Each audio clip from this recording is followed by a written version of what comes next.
sunog dahil sa tindi ng baha. Mga bahay nagkasira-sira. South Korea, sinalanta ng baha kasunod ng malakas na ulan. Philippine Ascals, ibibigay daw ang lahat sa home game nila kontra Kuwait mamaya. Huwag pahuli, tutok na sa unang balita. Magandang umaga, narito na ang mga unang balita.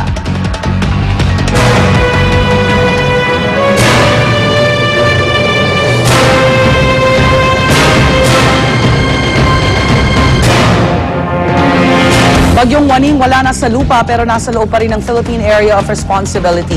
Ayon sa Pag-asa, bahagya ring lumakas ang bagyo. Sa ngayon, nakataas ang Public Storm Signal No. 1 sa Ilocos Norte, Ilocos Sur, Abra, La Union, Pangasinan at Zambales. Huling namataan ng Bagyong Waning sa layong 240 kilometro, Kanluran, Timog Kanluran ng Lawag City sa Ilocos Norte. Taglay nitong lakas ng hangin na aabot sa 75 kilometro kada oras at bugso na umaabot sa 120 kilometro bawat oras. Kumikilos ito sa bilis na 22 kilometro kada oras sa direksyong Kanluran, Hilagang Kanluran. Balik normal na po ang biyahe ng barko sa Batangas Port matapos na tanggalin ang storm signal sa probinsya. Palayo na po ng bansa ang Bagyong Waning pero nag-iwan ito ng 27 patay. Mula sa NDRRMC headquarters sa Camp Aguinaldo, may live report si Victoria Tula. Victoria? Rhea, patuloy pa rin ang pagmamonitor ng National Disaster Risk Reduction and Management Council o NDRRMC kaugnay sa pinsalang iniwan ng Bagyong Waning na papalayo na ngayon sa bansa. Sa pinakahuling tala ng ahensya, umabot na sa 27 ang patay sa pananalasa ng Bagyong Waning. Nasa 34 naman ang sugatan habang 28 pa ang nawawala. Tinatayang nasa halos 650,000 naman ang apektado ng bagyo. Samantala dahil pa rin sa ulang dala ng Bagyong Waning, nagpakawala ng tubig ang Ipo Dam at Bustos Dam sa Bulacan kahapon. Umakyat sa 100.21 meters ang water level sa Ipo Dam na halos kadikit na ng 101 meters na spilling level nito. Dahilan para maglabas ito ng tubig sa antas na 46 cubic meters per second. Samantalang lumagpas naman sa 17 meters na spilling level ang tubig sa Bustos Dam. Kaya ito nagpakawala sa antas na 101 cubic meters per second. Pero paglilinaw ng PDRRMC ng Bulacan, paunti-unti lang ang pagpapakawala ng tubig sa dalawang dam para hindi makaapekto sa mga residente sa mga bayan na nasa kahabaan ng Angat River. Mamayang alas 8 o alas 9 ng umaga naman, inaasahang magpapakawala rin ng tubig ang Magat Dam sa Isabela sa antas na 200 cubic meters per second. Kaya naman maagang abiso po sa 9 na bayan na inaasahang maapektuhan ng nasabing release, kabilang na mga bayan ng Ramon, San Mateo, Aurora, Cabatuan, Luna, Reyna Mercedes, Burgos, Nagilian at Gamu. At dahil nga palayo na ng bansa ang Bagyong Waning, balik na sa normal ang biyahe ng mga barko sa Batangas Port. Pinayagan na muling makabiyahe ang mga barko patungong Calapan Oriental Mindoro, Abra de Ilog Occidental Mindoro at Odjongan Romblon. Rhea, inaasahan naman na mamayang alas 8 ay maglalabas ng panibagong situation report o update ang NDRRMC. At yan muna ang latest mula rito. Balik sa inyo, Rhea. Maraming salamat, Victoria Tula, nag-uulat live mula sa NDRRMC headquarters sa Camp Aguinaldo. Para po sa karagdagang detalye ukol sa Bagyong Waning, makakausap natin live mula sa punong tanggapan ng Pag-asa ang kanilang senior weather forecaster na si Rene Pasyente. Rene, good morning! Hi, good morning, Rhea. Kailan ba tuluyang lalabas ng Philippine Area of Responsibility natin ang Bagyong Waning? Ang Bagyong Waning, Rhea, ay lalabas mamayang alas 8 hanggang alas 10 ng umaga. So, inasahan natin na ito ay tutuluyan ng lalayo sa ating bansa. Pero wala na siya sa lupa, no, Rene? Nasa dagat Oo, na nasa siya. karagatan na siya, nasa West Philippine Sea na siya. Pero pag nasa dagat, di ba, mas lumalakas? Totoo yun, Rhea. Actually, lumakas na siya ngayon. Nagiging 95 kilometers per hour yung lakas niya. At ito ay nasa natin na lalakas pa at magiging isang bagyo. So, dama pa rin natin yung epekto dito sa Metro Manila at sa ilang bahagi ng ating bansa. Epekto nitong Bagyong Waning. Actually, Rhea, hindi na yung direct effect ng bagyo. Ito yung habagat na pinag-ibayo ng Bagyong Waning. Okay. So, the whole day, Rene, ang Metro Manila, kamusta magiging lagay ng panahon? Inaasahan natin na mamayang hapon, Rhea, kung patuloy na papalayo yung Bagyong Waning sa atin, so dadahan-dahan na pong gaganda ang panahon natin dito. Okay, palayo si Bagyong Waning pero may paparating si Kabayan. Ano magiging, nasa na si Kabayan ngayon, Rene? Actually, Rhea, nasa layong 1,200 kilometro ang tropical depression na kung pumasok sa Philippine Area of Responsibility ay tawagin nating Kabayan. Ito ay inasahan natin na papasok bukas ng gabi.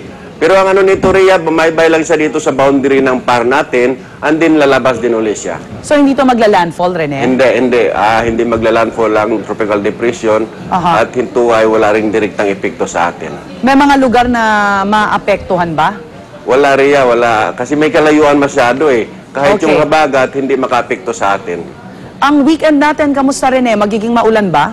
Inaasahan natin, Rhea, na ang ating weekend ay magiging maganda. Panahon maliban sa pulo-pulong pag-ulan, pagkulog, pagkidlat, lalo na pagdating ng hapon, Rhea. Lalo na pag hapon kasi magkaroon tayo ng mga convective activity at saka formation ng thunderstorm clouds. Pero pwede nang sumilip si Haring Araw. Ay, meron tayong mga pwede na maglabas si Igan. Yung lagay ng, andito na, yung lagay ng weather natin, lalo na sa Bicol region, ngayong araw na ito, kamusta naman, Rene?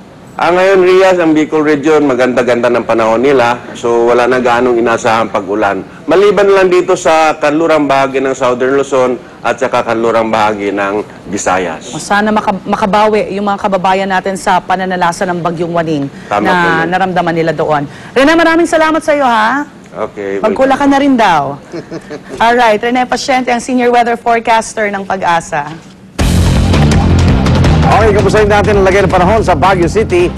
Naranasan po ng GMA News Team ang buhos ng ulan sa kanilang biyahe mula Nueva Ecija hanggang Baguio. At sa detalye, may live report si Ivan Mayrina. Ivan, kamusta ang biyahe? Yes, Igan, walang tigil, nakatamtaman hanggang sa malakas na buhos ng ulan ang ating ngang sinuong mula sa ating biyahe sa Cabanatuan sa Nueva Ecija, paakyat dito sa Baguio City na kulang-kulang inabot ang mga 5 oras. Sa ating biyahe, Igan, wala naman tayo nadaan ng baha at passable naman ang lahat ng mga kalsada at hanggang ngayong umaga nga, nakikita natin ang mga bus na tuloy-tuloy naman ang pagdating dito sa Baguio. Tila tumalima din ang mga kababayan natin sa babala ng Pag-asa na dito na sa Norte Exit Siwaning, partikular sa bahagi ng La Union at Ilocos Sur dahil halos wala na tayong nakitang mga nasa labas ng kalsada at maging mga town proper na ating nadaanan ay tahimik na. Mangilan-ngilan na lamang din ang mga nakasabay nating motorista sa kalsada. Nakaratas pa tayo ng mga bugso ng malakas na hangin at gayon din ang mga pagulan hanggang dito sa Marcos Highway ng tayo paakyat at sa ilang bahagi nga ay pinalala pa ng makapal na fog ang ulan. Dahil dito hindi naiwasan ang mga sakuna sa kalsada tulad ng nakikita nyo yan, isang truck ng poultry feeds ang nahulog sa drainage sa Marcos Highway. Sa kabutihang palad mukhang wala namang nasaktan.